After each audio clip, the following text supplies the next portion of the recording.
ತಿಂಗಳು. ಅಲ್ಲ ಮಾಡ್ಕೊಳ್ಳಿ ಅಣ್ಣ, ಮಾಡ್ಕೊಳ್ಳಿ, ಸಮಸ್ಯೆ ಏನಿಲ್ಲ, ಅರ್ಥ ಆಯ್ತಾ. ನಾಳೆ ಸಮಸ್ಯೆ ಆದ್ರೆ ನಿಮ್ಗೆ ನೀವೇ ಕಟ್ಬೇಕು ಬಿಟ್ರೆ ಬೇರೆಯವ್ರು ಕಟ್ಲಿಕ್ಕೆ ಯಾರು ಕಟ್ಲಿಕ್ಕೂ ಆಗಲ್ಲ. ನಮ್ದು ಉಳಿತಾಯ ಅದಲ್ಲ, ಉಳಿತಾಯ ಅಮೌಂಟ್ ಉಳಿತಾಯ ಅಮೌಂಟ್ ಹೇಳಿ. ಅವಾಗಿಂದ ಕಟ್ಟಿರೋ ಅಮೌಂಟ್ ಎಲ್ಲಾನು ಉಳಿತಾಯ ಅಮೌಂಟ್ ಬಡ್ಡಿ ಎಷ್ಟೆಲ್ಲ ಸೇರಿ ಎಷ್ಟಾಗುತ್ತೆ ನೋಡ್ಬಿಟ್ಟು ಲೋನ್ ಅಕೌಂಟ್ ಹಾಕಿ. ಯಾವ ಲೋನ್ ಅಕೌಂಟ್ಗೆ? ನಮ್ ಲೋನ್ ಅಕೌಂಟ್ ಕ್ಲೋಸ್ ಮಾಡಿ. ಲೋನ್ ಅಕೌಂಟ್ ಕ್ಲೋಸ್ ಮಾಡ್ಲಿ ನೀವು ಸಂಘದ ಹತ್ರ ಬಂದ್ರಲ್ಲ ನಾವು ಕುತ್ಕೊಂಡು ಮಾತಾಡಿ ಏನಾದ್ರು ಮಾತಾಡ್ಲಿಕ್ಕೆ ಆಗೋದು? ನೀವು ಸಂಘದ ಹತ್ರ ಬರ್ತಿ ಏನ್ ಮಾತಾಡ್ಲಿಕ್ಕೆ ಆಗುತ್ತೆ ನಾವು? ಎಲ್ಲಿ ಬರ್ಬೇಕು? ಸಂಘದ ಹತ್ರ ಬನ್ನಿ, ಸಂಘದ ಹತ್ರ ಕುತ್ಕೊಳ್ಳಿ ಮಾತಾಡಿ. ನಿಮ್ ಸದಸ್ಯರಿದ್ದಾರೆ, 5 ಜನ ಸದಸ್ಯರಿದ್ದಾರಲ್ವಾ, 5-6 ಜನ ನೀವು ಸಂಘ ಗುಂಪು ಸೇರಿ ಒಂದು 6 ಜನ ಸಂಘ ಮಾಡ್ಕೊಂಡಿದ್ದೀರಿ. ಕುತ್ಕೊಳ್ಳಿ ಮಾತಾಡಿ, ಲಾಭಾಂಶ ಬರ್ಬೇಕು ಮಾತಾಡೋಣ, ಲಾಭಾಂಶ ಬರ್ಬೇಕಾದ್ರೆ ಲಾಭಾಂಶ ಕೊಡ್ಸೋಣ, ತಪ್ಪೇನಿದೆ ಅದ್ರಲ್ಲಿ ಏನಿದೆ? ಲಾಭಾಂಶ ಕೊಡ್ಸೋಣ ಸರ್, ಖಂಡಿತವಾಗ್ಲು ಕೊಡಿಸ್ತೇನೆ, ಇಲ್ಲ ನಾನು ಹೇಳ್ತಿಲ್ಲ. ಸಂಘವನ್ನು ಸರಿ ಮಾಡ್ಕೊಳ್ಳಿ, ಖಂಡಿತವಾಗ್ಲೂ ಅದ್ ಏನ್ ಅನುಕೂಲ ಬೇಕು ನಾವು ಮಾಡ್ಕೊಡ್ತೇವೆ. ಯಾಕಂದ್ರೆ ಇನ್ನೇನ್ ಸಂಘ ಸರಿ ಮಾಡ್ಕೋದೇನಿಲ್ಲ ಅಲ್ಲಿ, ಮುಗೀತು. ಮತ್ತೆ ಏನ್ ಮಾಡ್ಬೇಕು, ವ್ಯವಸ್ಥೆ ಏನ್ ಮಾಡ್ಬೇಕು ಅದನ್ನ? ಇಲ್ಲ, ನಮ್ದು ಉಳಿತಾಯ ಅಮೌಂಟ್ ಅಕೌಂಟ್ ಹಾಕಿ.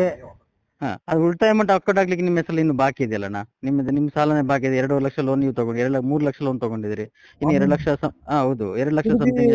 ನಮ್ಮ ಮಿಸಸ್ ಅಮೌಂಟ್ ಸಿಡಿ ಯೋಜನೆ ಲೋನ್ ತಗೊಂಡಿದೀವಲ್ಲ, ಸರಿ, ಹೌದು, 90% ಕಟ್ಟಿದೀವಿ, ಸ್ವಲ್ಪ ಇತ್ತು. Okay sir. ಇನ್ನು 1 ಲಕ್ಷ ಸಮಥಿಂಗ್ ಏನಷ್ಟು ಔಟ್ಸ್ಟ್ಯಾಂಡಿಂಗ್ ಇದೆ, ಇನ್ನು ಅವ್ರದ್ದು ನೋಡಿಲ್ಲ ನಾನು, ನೋಡಿ ಹೇಳ್ತೇನೆ. ನಿಮ್ ಸರ್ಕಾರದಿಂದ ಸಬ್ಸಿಡಿ ತಗೊಂಡಿದೀರ ಅದಕ್ಕೆ? ಯಾರಿಗೆ? ನಾವ್ ತಗೊಂಡಿದ್ದೀರಾ? ನೀವು ತಗೊಂಡಿದ್ದೀರಿ ಯೋಜನೆಯಿಂದ? ಸರಿ, ಓಕೆ ಅಣ್ಣ. ದಾಖಲಾತಿ ನಿಮ್ಮ ಹತ್ರ ಏನಾದ್ರು ಇದೆಯಣ್ಣ ಅದು ನಾವು ತಗೊಂಡಿದ್ದಕ್ಕೆ? ಅವೆಲ್ಲ ಇರ್ತದೆ. ಈಗ ಒಂದು ಹಿಡ್ಕೊಂಡ್ ಬನ್ನಿ ಅಣ್ಣ ದಯವಿಟ್ಟು. ಯಾಕಂದ್ರೆ ಈಗ ನೀವು ಹಿಡ್ಕೊ ಬಂದ್ರೆ ಏನಾಗುತ್ತೆ ಗೊತ್ತಾ, ಈಗ ನಿಮ್ಮಂತ ಹಲವಾರು ಮಂದಿ ಸಬ್ಸಿಡಿ ಸಿಡ್ಬಿ ತಗೊಂಡಿದ್ದಾರೆ. ಯಾರು? ಇಡೀ ನಮ್ಮ ರಾಜ್ಯದಂತ ಹಲವಾರು ಮಂದಿ ಸಿಡ್ಬಿ ತಗೊಂಡಿದ್ದಾರೆ. ಏನೋ ನಿಮ್ ಮುಖಾಂತರ ಅವ್ರೇನೋ ಆತರ ಬರೋದಾದ್ರೆ ದಯವಿಟ್ಟು ಬರ್ಲಿ, ಅವ್ರಿಗೂ ಆಗ್ಲಿ ಅನುಕೂಲ. ಯಾರಿಗೆ ಹೇಳಿ? ನಿಮ್ಮಂತ ಫಲಾನುಭವಿಗಳು ಯಾರಿದ್ದಾರೆ ಅವ್ರಿಗೂ ಅನುಕೂಲ ಆಗ್ಲಿ ಅಂತ. ಅವಾಗ PRK ಅಮೌಂಟ್ ಅಂತ ಕಟ್ಸ್ಕೊಂಡಿದ್ರಲ್ಲ, PRK? ಹೌದಣ್ಣ, PRK ಅಮೌಂಟ್ ನೀವು ಎಲ್ಲ ಸಂಪೂರ್ಣ ಮಾಹಿತಿ ನಾನು ಎಷ್ಟಿದೆ, ಎಲ್ಲಿಗೋಯ್ತು, ಯಾವ ಅಕೌಂಟ್ ಹೋಯ್ತು, ಎಲ್ಲ ಮಾಹಿತಿ ಕೊಡ್ತೇನೆ ಅಣ್ಣ, ಆಯ್ತಾ? PRK ಅಮೌಂಟ್ ಎಲ್ಲಿಗೋಯ್ತು, ಎಲ್ಲಿಗೆ ಬಂತು, ಏನಾಯ್ತು, ಎಲ್ಲ ಸಂಪೂರ್ಣ ನಿಮ್ಗೆ ಮಾಹಿತಿ ನಾನು ಕೊಡ್ತೇನೆ. ನಾನ್ ಬದ್ಧ, ಏನ್ ಹೇಳಿ, ನಿಮ್ಗೆ ಮಾಹಿತಿ ಕೊಡ್ಲಿಕ್ಕೆ ನಾನು ಬದ್ಧ. ನಿರಂತರ ಬುಕ್ಸ್ ಕಟ್ಸ್ಕೊಂಡಿದ್ದೀರಲ್ಲ ಅಮೌಂಟ್? ಆಯ್ತು, ಎಲ್ಲ ಕಟ್ಕೊಂಡಿರ್ಕೊಂಡು. ಎಷ್ಟು ನಿರಂತರ ಅಮೌಂಟ್ ಹೋಗಿದೆ? ತಾಲೂಕಲ್ಲಿ ಹಾಕೊಂಡು ನಿರಂತರ ಪುಸ್ತಕ ಮೆಂಬರ್ಗೆ ಹೋಗ್ತಿದೆ ಬಿಟ್ರೆ ಯಾರು ನೀನು ಆಫೀಸಲ್ಲಿ ಇಟ್ಕೊಂಡಿಲ್ಲ ಸರ್ ಪುಸ್ತಕಗಳನ್ನ. ಸದಸ್ಯರ ಮನೆ ನಿರಂತರ ಬುಕ್ ಓದ್ಲಿಲ್ಲ ನೋಡಿ ಸರ್. ಇನ್ನೊಂದು 1 ನಿಮಿಷ, ಈಗ ಮೊಬೈಲ್ಗೆ ನೀವು ರೀಚಾರ್ಜ್ ಮಾಡ್ಕೊಂತೀರಿ ಎಷ್ಟು ಹೇಳಿ? ತಿಂಗಳಿಗೆ ಏನ್ ಮಾಡ್ತೀರಿ? ಒಂದ್ 300 ರೂಪಾಯಿ ರೀಚಾರ್ಜ್ ಮಾಡ್ಕೊಂತೀರಿ, ಅರ್ಥ ಆಯ್ತಾ? ತಿಂಗಳಿಗೆ ಒಂದ್ 300 ರೂಪಾಯಿ ರೀಚಾರ್ಜ್ ಮಾಡ್ಕೊಂಡ್ರೆ ಅದು ನೆಟ್ ಕೊಡ್ತಾನೆ, ಕಾಲಿಂಗ್ ಕೊಡ್ತಾನೆ, ಪ್ರತಿಯೊಂದು ಕೊಡ್ತಾನೆ. ನೆಟ್ ಖರ್ಚು ಮಾಡೋದು ಯಾರ ಜವಾಬ್ದಾರಿ? ಖರ್ಚು ಮಾಡೋದು ನಮ್ದೇ ತಾನೇ ಜವಾಬ್ದಾರಿ.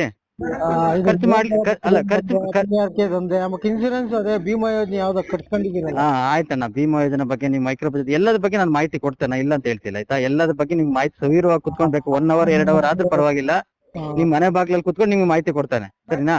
ಫಸ್ಟ್ ಸಂಘದ ಹತ್ರ ಬಂದು ಮಾತಾಡಿ, ಅದ್ ಏನಂತ ವ್ಯವಸ್ಥೆ ಬೇಕಾದ್ ಮಾತಾಡ್ಕೊಡೋಣ. ಅದು ಭೀಮಾ ಯೋಜನೆ ನಮ್ ಪಾಲಿಸಿ ಕೊಟ್ಟಿಲ್ಲ, ರಸೀದಿನೂ ಕೊಟ್ಟಿಲ್ಲ. ಎಲ್ಲ ನಿಮ್ಗೆ ಏನ್ ಬೇಕು, ನಿಮ್ಗೆ ರಸೀದಿ ಏನ್ ಬೇಕು ದಾಖಲಾತಿ ನಾನು ತಲುಪಿಸ್ತೇನೆ, ಅದಕ್ಕೆ ನಾನು ಬದ್ಧ, ಅರ್ಥ ಆಯ್ತಾ? ಬಾಂಡು ನಮ್ ಕೈಗೆ ಬರ್ಲಿ. ನೀವು ಭೀಮಾ ಯೋಜನೆ ಬಾಂಡ್ ನಿಮ್ ಬರ್ಲಿಕ್ಕೆ ನಿಮ್ದು ಬಾಂಡ್ ಪ್ಲೆಜ್ ಮಾಡಿರ್ತಾರೆ, ಲೋನ್ ತಗೊಂಡಿರ್ತಿರಲ್ಲ ಆಫೀಸಲ್ಲಿ ಪ್ಲೆಜ್ ಆಗಿರುತ್ತೆ. ನಿಮ್ ಸಾಲ ಮುಕ್ತಾಯ ಆದ್ಮೇಲೆ ನಿಮ್ಗೆ ಪ್ಲೆಜ್ ಮಾಡಿ ಅದನ್ನ ಕ್ಯಾನ್ಸಲ್ ಮಾಡಿ ನಿಮ್ಗೆ ಬಾಂಡ್ ಅನ್ನು ರಿಟರ್ನ್ ಕೊಡ್ತಾರೆ. ನೀವು ಮಾಮೂಲಿ ಯಾವ್ದು ಮದ್ದೂರು ತಾಲೂಕು ಆಫೀಸ್ಗೆ ಲಿಂಕ್ ಕೊಟ್ಟಿರ್ತೀರಿ, ಅದು ಡಿಸ್ಟಿಕ್ ಆಫೀಸ್ಗೆ ಹೋಗಿರುತ್ತೆ. ಡಿಸ್ಟಿಕ್ ಆಫೀಸಲ್ಲಿ ನಿಮ್ಮ ಬಾಂಡ್ ನಾವೇನ್ ಮಾಡ್ತೇವೆ, ದಾಖಲಾತಿಯನ್ನ ಮಾಡಿರ್ತೇವೆ. ನೀವು ಸಾಲ ಕ್ಲೋಸ್ ಆದ್ಮೇಲೆ ನೀವು ಒಂದು ಲೆಟರ್ ಕೊಟ್ಟರೆ ನಿಮ್ಮ ಬಾಂಡ್ ಅನ್ನು ನಿಮ್ಗೆ ಮರುಪಾವತಿ ಮಾಡ್ತಾರೆ, ರಿಟರ್ನ್ ಮಾಡ್ತಾರೆ. ನಿಮ್ಗೆ SK 84 ಅಂತ ಕೊಟ್ಟಿರ್ತಾರೆ. ಒಂದು ಸಂಘದ ಗುಂಪಿನ ಭದ್ರತೆಗಳಲ್ಲಿ ಸಾಲ ಕೊಟ್ಟಿದ್ದು ಬಾಂಡು ತಗೊಂಡ್ರೆ ಯಾವ್ದಕ್ಕೆ? ಸಂಘದ ಭದ್ರತೆ ಮೇಲೆ 1 ಲಕ್ಷ ಲಿಮಿಟ್ ಅಣ್ಣ. ಏನ್ ಹೇಳಿ? ಗುಂಪಿನ ಭದ್ರತೆ ಮೇಲೆ 1 ಲಕ್ಷ ಲಿಮಿಟ್. 1 ಲಕ್ಷ ಮೇಲ್ಪಟ್ಟು ನಿಮ್ಗೆ ಏನಾದ್ರು ಲೋನ್ ಬೇಕಾದ್ರೆ, ಫಸ್ಟ್ 1 ಲಕ್ಷ ಐತಿ, ಈಗ 1.5 ಲಕ್ಷ ಇದೆ, ಅರ್ಥಾಯ್ತಾ? 1.5 ಲಕ್ಷ ಮೇಲೆ ಈಗ ಏನೋ ಲೋನ್ ಬೇಕಾದ್ರೆ ನಿಮ್ಮ ಭದ್ರತೆಗೆ ಬಾಂಡ್ ಕೇಳ್ತವೆ. ಉದಾಹರಣೆಗೆ ನೀವು ಬಾಂಡ್ ಕಟ್ಟಿರ್ತೀರಿ, 15 ವರ್ಷಕ್ಕೆ ನೀವು ಬಾಂಡ್ ಮಾಡಿರ್ತಾರೆ, ಬಟ್ ನೀವು ಅಲ್ಲಿ ಕಟ್ಟಿದ್ರೆ 1 ವರ್ಷ 2 ವರ್ಷ ಕಟ್ಟಿರ್ತಾರೆ. ಆ ಬಾಂಡ್ ಅನ್ನು ಪ್ಲೆಜ್ ಮಾಡ್ಕೊಂಡು ಏನ್ ಮಾಡ್ತಾರೆ, ನಿಮ್ಗೆ ಕೊಡ್ತಾರೆ. ನಿಮ್ ಮೆಚುರಿಟಿ ಅಮೌಂಟ್ ಆಗೋದು ಮತ್ತೆ ರಿಟರ್ನ್ ನಿಮ್ಗೆ ಸಿಗುತ್ತಲ್ಲ, ನಮ್ಗೆ ಸಿಗಲ್ಲಲ್ವಾ? ಹಂಗಾರೆ ಬಾಂಡನ್ನ ಇಟ್ಕೊಂಡು ನಮ್ ಸಾಲ ಕ್ಲೋಸ್ ಮಾಡ್ಕೊಳ್ಳಿ. ಹಂಗಾರೆ ಯಾವ್ದನ್ನ ಅಣ್ಣ? ಬಾಂಡ್ಗೆ ಎಷ್ಟು ವರ್ಷ ಕಟ್ಟಿರ್ತೀಯ ಅಣ್ಣ? ಎಷ್ಟು ವರ್ಷ ಕಟ್ಟಿ ನೀನೇ ಹೇಳಿ? ಉದಾಹರಣೆಗೆ 10,000 ರೂಪಾಯಿ 2 ವರ್ಷ ಕಟ್ಟಿದ್ರೆ ಎಷ್ಟಾಯ್ತಣ್ಣ? 20,000 ಆಯ್ತು. 3 ವರ್ಷ ಕಟ್ಟಿದ್ರೆ 30,000 ಆಯ್ತು. 5 ವರ್ಷ ಕಟ್ಟಿದ್ರೆ 50,000 ಆಯ್ತು. ನಿಮ್ಗೆ ಸಾಲ ಎಷ್ಟು ಕೊಟ್ಟಿರ್ತಾರಣ್ಣ? ಬಾಂಡ್ ವ್ಯಾಲಿಡ್ ಅಲ್ವಾ? ವ್ಯಾಲಿಡ್ ಇಲ್ಲ. ಯಾವ್ದು ಬಾಂಡ್ ವ್ಯಾಲಿಡ್ ಇಲ್ಲ ಅಂದ್ರೆ ಏನ್ ಗೊತ್ತಾ? ಅದು ಕಂಟಿನ್ಯೂಸ್ ವಾಪಸ್ ಕೊಡಿ, ನಾವು ಕಟ್ಕೋತೀವಿ.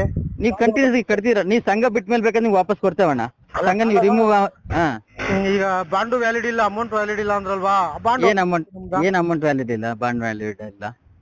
ಅದೇ ಈಗ ಬಾಂಡ್ ಅದು ಭದ್ರತೆ ಮೇಲೆ ಕೊಟ್ಟಿದೀವಿ ಅಂದ್ರೆ ಒಂದ್ಸಲ ಸಂಘದ ಭದ್ರತೆ ಮೇಲೆ ಕೊಟ್ಟಿದೀವಿ ಅಂತೀರಿ. ಸಂಘದ ಭದ್ರತೆ ನಿಮ್ಗೆ ಹೇಳಿದ ಸ್ಪಷ್ಟ ನಾ ಹೇಳ್ತಿದ್ದೇನೆ ಅಂತ 1 ಲಕ್ಷ 1.5 ಲಕ್ಷದವರೆಗೆ ಸಂಘದ ಭದ್ರತೆ, 1 ಲಕ್ಷ ಮೇಲೆ ಬಂದು ನಿಮ್ಮ ಬಾಂಡ್ ಏನ್ ಮಾಡುತ್ತೆ, ಬಾಂಡ್ ಮೇಲೆ ಭದ್ರತೆ ಮೇಲೆ ಕೊಡ್ತೇವೆ. ಹಾಗಂತ ಹೇಳ್ಬಿಟ್ಟು ನೀವು ಬಾಂಡ್ ಉದಾಹರಣೆಗೆ ಈಗಲೇ 15 ಲಕ್ಷ ನಿಮ್ಗೆ ಬಾಂಡ್ ಮಾಡಿದಂತ ಅಮೌಂಟ್ ಈಗಲೇ ಬೆಲೆ ಬಾಳಲ್ಲ. ಏನ್ ಹೇಳಿ 10 ಲಕ್ಷ ಅಮೌಂಟ್ ಈಗಲೇ ಬೆಲೆ ಬಾಳಲ್ಲ, ಅದು 2 ಲಕ್ಷ ಅಮೌಂಟ್ ಈಗಲೇ ಬೆಲೆ ಬಾಳಲ್ಲ. ಅದು ನೀವು 15 ವರ್ಷ ಕಟ್ಕೊಂಡಾದ್ಮೇಲೆ ಅದಕ್ಕೆ ಮೆಚುರಿಟಿ ಅಮೌಂಟ್ ಆಗೋದು ಅಷ್ಟು ಅಮೌಂಟ್. ಈಗ ಸಂಘದ ಭದ್ರತೆ ಮೇಲೆ ಸಾಲ ಕೊಟ್ಟ ಮೇಲೆ ಬಾಂಡು ತಗೋಬಾರ್ದಾಗಿತ್ತು ಸರ್. ನಾನ್ ನಿಮ್ಗೆ ಹೇಳ್ತಿರೋದು ಅದನ್ನೇ ಭಾಷೆ ಹೇಳ್ತಿರೋದು, ಏನ್ ಗೊತ್ತಾ, 1.5 ಲಕ್ಷದವರೆಗೂ ಸಂಘದ ಭದ್ರತೆ. ನೀವು ಎಷ್ಟು 1.5 ಲಕ್ಷ ತಗೊಂಡ್ರಿ, ಮತ್ತೆ ಬಾಂಡೆ ಕೇಳ್ತಿರ್ಲಿಲ್ಲ ಅಣ್ಣ. ಯಾಕೆ ನೀವು 2 ಲಕ್ಷ 3 ಲಕ್ಷ ತಗೊಂಡ್ರಿ? ನಿಮ್ದು ಸಂಘದಿಂದ ಸಾಲ ಕೊಟ್ಟಿರೋದು, ನಿಮ್ದು ಗ್ರಾಮಾಭಿವೃದ್ಧಿ ಯೋಜನೆಯಿಂದ? ಗ್ರಾಮಾಭಿವೃದ್ಧಿ ಯೋಜನೆ ಅಲ್ಲ ಅಣ್ಣ, ಬ್ಯಾಂಕ್ ಆಫ್ ಬರೋಡಾ BC ಇದನ್ನ ಕೊಟ್ಟಿರೋದು. ಬ್ಯಾಂಕ್ ಆಫ್ ಬರೋಡಾನೇ ಕೊಟ್ಟಿರೋದು. ನಿಮ್ಮ ಸ್ಟೇಟ್ಮೆಂಟ್ ಅಲ್ಲಿ ಬೇಕಾದ್ರೆ ನೋಡಿ, CC ಖಾತೆ ಅಂತ ಇದೆ. CC ಖಾತೆ ಬೇಕಾದ್ರೆ ಬ್ಯಾಂಕ್ ಆಫ್ ಬರೋಡಾ ಧರ್ಮಸ್ಥಳದಾಗ ಚೆಕ್ ಮಾಡಿಸಿ, ನಿಮ್ಮ ಸಂಘದ ಖಾತೆಯಲ್ಲಿ ಹೆಸರಲ್ಲಿ ಸಂಘದ ಖಾತೆ ಓಪನ್ ಆಗಿದೆ. ಅಲ್ಲ, ಹಂಗಾದ್ರೆ ನಮ್ದು ಬ್ಯಾಂಕ್ ಇಂದ ಸಾಲ ಕೊಟ್ಟಿರೋದಾ? ನಿಮ್ ಬ್ಯಾಂಕ್ ಇಂದಾನೇ ಸಾಲ ಕೊಟ್ಟಿರೋದು, ಅರ್ಥ ಆಯ್ತು. ಬಟ್ ಕಟ್ಟಿಸ್ತೇವೆ ಅಂತ ನೀವು ಒಪ್ಕೊಂಡಿರೋ ಜವಾಬ್ದಾರಿ ನಾವು ತಗೊಂಡಿರೋದು. ಬ್ಯಾಂಕ್ ಇಂದ ಸಾಲ ಕೊಟ್ಟಿರೋದಾ? ಹೌದಣ್ಣ, ಬ್ಯಾಂಕ್ ಇಂದಾನೇ ಸಾಲ ಕೊಟ್ಟಿರೋದು. ಬಟ್ ಏನ್ ಗೊತ್ತಾ, BC ಆಗಿ ನಾವು ಕೆಲಸ ಮಾಡಿದ್ದು. ಬ್ಯಾಂಕಿನ ಸರ್ಕಾರದ ಸಂಸ್ಥೆ, ಬ್ಯಾಂಕಿನ ನಾವೇನ್ ಹೇಳಿ, ಏನೋ BC ಕಮಿಷನರ್, ಏನದು BC ಅಂದ್ರೆ? BC bank correspondent. ನೀವ್ ಇಲ್ಲ ಅಂದ್ರೆ ಸಾಲ ಕೊಡೋರು ಬ್ಯಾಂಕಲ್ಲಿ, ನಿಮ್ಮ ಯಾರು ತಗೋಬೇಕು. ನೀವ್ ತಗೊಳ್ಳಿ ಸರ್, ಕೊಡೋದಾದ್ರೆ ಧಾರವಾಡ ತಗೊಳ್ಳಿ, ಯಾರು ಬೇಡ ಅಂತ ಹೇಳ್ತಾರೆ? ನನ್ಗೂ ಕೊಡಿಸ್ಕೊಡಿ ಬೇಕಾದ್ರೆ, ನಾನು ಸ್ವಲ್ಪ ಲೋನ್ ಮಾಡ್ಕೊಂತೇನೆ, ತಪ್ಪೇನಿದೆ. ಗ್ರಾಮ ಯೋಜನೆ ಟ್ರಸ್ಟ್ ಇಲ್ಲ ನಿಮ್ದು, ಈಗ BC ಸರ್ BC ಟ್ರಸ್ಟ್, ಗ್ರಾಮಾಭಿವೃದ್ಧಿ ಯೋಜನೆ ಎಲ್ಲ BC ಟ್ರಸ್ಟೇ ನಮ್ದು. ಮೊದ್ಲಿದ ಗ್ರಾಮಾಭಿವೃದ್ಧಿ ಯೋಜನೆ ಅಂತ ಇತ್ತು, ಈಗ BC ಟ್ರಸ್ಟ್ ಅಂತ. ಅದು ಇದಾಗಿ ಸುಮಾರು 4-5 ವರ್ಷ ಅಲ್ಲ 6 ವರ್ಷ 7 ವರ್ಷ ಮೇಲಾಯ್ತು ಸರ್, BC ಟ್ರಸ್ಟ್ ಆಗಿ. ಟ್ರಸ್ಟ್ ಆಗಿ? ಹಾ ಸರಿ.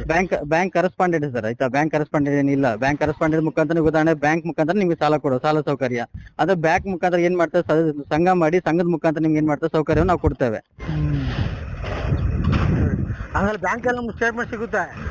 ಖಂಡಿತವಾಗ್ಲೂ ಸಿಗುತ್ತೆ, ಅದಾಯ್ತು, 100% ಸಿಗುತ್ತೆ, ಆಯ್ತಾ. ಯಾವುದೇ ಕಾರಣಕ್ಕೂ ಮುಚ್ಚುಮರಿ ಇಲ್ಲ. CC ಖಾತೆಗೆ ನಿಮ್ ಸ್ಟೇಟ್ಮೆಂಟ್ ಸಿಗುತ್ತೆ. ನಾವ್ ಎಷ್ಟು ಸಾಲ ತಗೊಂಡಿದೀವಿ, ಎಷ್ಟು ಬಡ್ಡಿ ಕಟ್ಟಿದೀವಿ, ಎಲ್ಲ A to Z ಸಿಗುತ್ತಣ್ಣ, ಆಯ್ತಾ. A to Z ಸಿಗುತ್ತೆ. ಬ್ಯಾಂಕ್ ಸ್ಟೇಟ್ಮೆಂಟ್ ಸಿಗಲ್ಲ ಅಂತ ಹೇಳಿಲ್ಲ. ನಿಮ್ಮ ಸಂಘದ ಖಾತೆ ನಂಬರ್ ಇರುತ್ತೆ, ಆ ಖಾತೆ ನೀವು ಸ್ಟೇಟ್ಮೆಂಟ್ ಕೇಳಿ ಸ್ಟೇಟ್ಮೆಂಟ್ ಕೊಡ್ತಾರಣ್ಣ, ಕೊಡಲ್ಲ ಅಂತ ಹೇಳ್ತಿಲ್ಲ. ನಾವ್ ಇಲ್ಲಿ ಗಂಟೆ ಎಷ್ಟು ಸಾಲ ತಗೊಂಡಿದೀವಿ, ಎಷ್ಟು ಬಡ್ಡಿ ಕಟ್ಟಿದೀವಿ, ಮೀಟರ್ ಬಡ್ಡಿ ಎಲ್ಲ ಕೊಡ್ತಾರ? ಅಣ್ಣ ಮೀಟರ್ ಬಡ್ಡಿ ಅಂತ ಹೇಳ್ಬಿಡಿ, ಮೀಟರ್ ಬಡ್ಡಿ ನಮ್ದಿಲ್ಲ. ನಮ್ಮಲ್ಲಿ 58 ಪೈಸೆಯಿಂದ 61 ಪೈಸೆ ಒಳಗಡೆ ಬಡ್ಡಿ ಇರೋದು.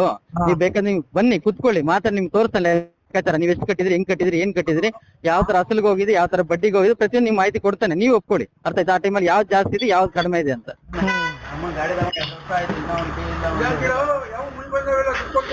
ಬನ್ನಿ, ನೀವು ಫಸ್ಟ್ ಸಂಘದ ಹತ್ರ ಬಂದು ಕೂತ್ಕೊಳ್ಳಿ, ಮಾತಾಡ್ಸ್ಬೇಕಂದ್ರೆ ನಿಮ್ಗೆ ಏನ್ ಪರಿಹಾರ ನಾವು ಕೊಡೋಣ ಬೇಕಾದ್ರೆ, ಆಯ್ತಾ. ಅದ್ರ ಬಗ್ಗೆ ನೀವು ವರಿ ಮಾಡ್ಕೊಳ್ಳೋದು ಬೇಡ. ಬೇರೆ ಏನ್ ಡೌಟ್ ಇದೆಯಾ? ಡೌಟ್ ಇನ್ನೂ ಅದೇ ಕೂತ್ಕೊಂಡಾಗ ಆಯ್ತು, ಕೂತ್ಕೊಂಡು ಬನ್ನಿ ಸರ್. ನೀವು ಏನ್ ಕೇಳ್ತೀರ ಡೌಟ್, ನಿಮ್ಗೆ ಎಲ್ಲದನ್ನ ಸಜೆಷನ್ ಕೊಡ್ತೇನೆ ಸರ್, ಆಯ್ತಾ. ತಪ್ಪಿದ್ರೆ ಒಪ್ಕೊಂತಾನೆ, ತಪ್ಪಿದೆ ಸರ್ ಅಂತ, ಆಯ್ತಾ. ಒಪ್ಕೋಬಹುದು. ಈಗಲೂ ಇನ್ನೇನು ಇಲ್ಲ ಅಂತ ಹೇಳ್ತೀನಿ. ಸರ್ಕಾರದ RBI ಗೈಡ್ಲೈನ್ ಅಲ್ಲಿ ನಡೀತಾ ಎಲ್ಲ ಪ್ರತಿಯೊಂದು RBI ಗೈಡ್ಲೈನ್ಸ್ ಅಲ್ಲೇ ನಡೀತಿದೆ ಸರ್. ಬೇಕಾದ್ರೆ ನೀವು ಬುದ್ಧಿವಂತರಿದ್ದೀರಿ, ಗೂಗಲ್ ಹೋಗಿ ಸರ್ಚ್ ಮಾಡಿ, ಬೇಕಾದ್ರೆ SKDP ಇದು ಏನು ಕಾನ್ಸೆಪ್ಟ್ ಅಂತ ಹೊಡೀರಿ, SHG ಕಾನ್ಸೆಪ್ಟ್ ಅಂತ ಹೊಡೀರಿ, ಅದ್ರಲ್ಲಿ ನಿಮ್ಗೆ A to Z ಸಿಗುತ್ತೆ. ಏನು ಸ್ವಸಹಾಯ ಸಂಘ ಅಂದ್ರೆ ಹೇಗೆ, ಮರುಪಾವತಿ ಹೇಗೆ, ಎಷ್ಟು ಇದ್ ಮಾಡ್ಬೋದು, ಯಾವ ತರ ಮಾಡ್ಬೋದು, ಪರ್ಸೆಂಟೇಜ್ ಎಷ್ಟು, ಪ್ರತಿಯೊಂದು ಮಾಹಿತಿ ಕೂಡ ನಿಮ್ಮ ಗೂಗಲ್ ವಾರ ಮರುಪಾವತಿ ಇದೆ ಸರ್. ವಾರ ಮರುಪಾವತಿಗೆ ಇದೆ. SHG ಕಾನ್ಸೆಪ್ಟ್ ಅಂತ ಹೊಡೀರಿ, SHG ಕಾನ್ಸೆಪ್ಟ್ ಅಲ್ಲಿ ನಿಮ್ಗೆ ಸಿಗುತ್ತೆ ಸರ್. RBI ರೂಲ್ಸ್ ಇದೆಯಾ, ವಾರ 100% ಇದೆ. ಬೇಕಾದ್ರೆ ನೀವು ಸರ್ಚ್ ಮಾಡಿ, ಆಯ್ತಾ. ನಿಮ್ಗೆಲ್ಲ ಗೊತ್ತಿಲ್ಲ ನಾನು ಹೇಳ್ತಿಲ್ಲ, ಗೂಗಲ್ ಹೋಗಿ ಸರ್ಚ್ ಮಾಡಿ ಸರ್, ಸಿಗುತ್ತೆ ನಿಮ್ ಡೀಟೇಲ್ಸ್. ಅದಕ್ಕೆ ನಿಮ್ಮ ಹಾಕಿದಾರೆ ಈಗ ಅವ್ರು ತದಕ್ಬಿಟ್ಟು ಇಲ್ಲಿಗೆ. ಯಾರಣ್ಣ? ಇಲ್ಲ ಸರ್, ನಾನು ವಸೀಲ ಮಾಡಿಕಲ್ಲ. ನಾನು ಆಕ್ಚುಲಿ ರಾಮನಗರದಲ್ಲಿದ್ದೆ ಫಸ್ಟ್. ನಾನು ಇದ್ದಿದ್ದು ಕೆಂಗೇರಿ ಅಂಚೆಪಾಳ್ಯದಲ್ಲಿ ಸೂಪರ್ವೈಸರ್ ಕೆಲಸ ಮಾಡ್ತೀನಿ. ಸೂಪರ್ವೈಸರ್ ಸುಮಾರು 5 ವರ್ಷ ಅಲ್ಲೇ ಇದ್ದೆ. ನನ್ಗೆ ಈಗ ಟ್ರಾನ್ಸ್ಫರ್ ಆಗಿದೆ, ವರ್ಗಾವಣೆ ಆಗಿದೆ. ಸುಮಾರು ಮೊನ್ನೆ ಮೇ ತಿಂಗಳಿಂದ ಇಲ್ಲಿ ವರ್ಗಾವಣೆ ಆಗಿದೆ ಅಷ್ಟೇ. ನಿಮ್ಮ ಹೆಸರು ನಾಗೇಶ್ ಅಂತ? ನನ್ನ ಹೆಸರು ನಾಗೇಶ್ ಅಂತ ಸರ್. ಹೌದು. ನಿಮ್ ಪೋಸ್ಟ್? ನನ್ನ ಪೋಸ್ಟ್ ಮಾಮೂಲಿ ಸರ್, ಮೇಲ್ವಿಚಾರಕರು. ನಿಮ್ ನನ್ನ ಸ್ವಂತವರು ಚಿಕ್ಕಬಳ್ಳಾಪುರ ಸರ್, ಶಿಡ್ಲಘಟ್ಟ ತಾಲೂಕು. ಚಿಕ್ಕಬಳ್ಳಾಪುರ? ಶಿಡ್ಲಘಟ್ಟ ತಾಲೂಕು, ಚಿಕ್ಕಬಳ್ಳಾಪುರ ಚಿಕ್ಕಮಂಗಲ ಗ್ರಾಮ. ಸರಿ, ಓಕೆ, ಆಯ್ತು. ಸರಿ ಅಣ್ಣ, ಆಯ್ತು. ಫಸ್ಟ್ ಸಂಘದ ಹತ್ರ ಬಂದು ಒಂಚೂರು ಮಾತಾಡಿ ಅಣ್ಣ, ಅದೇನು ಅಂತ, ಆಯ್ತಾ. ಮಾತಾಡ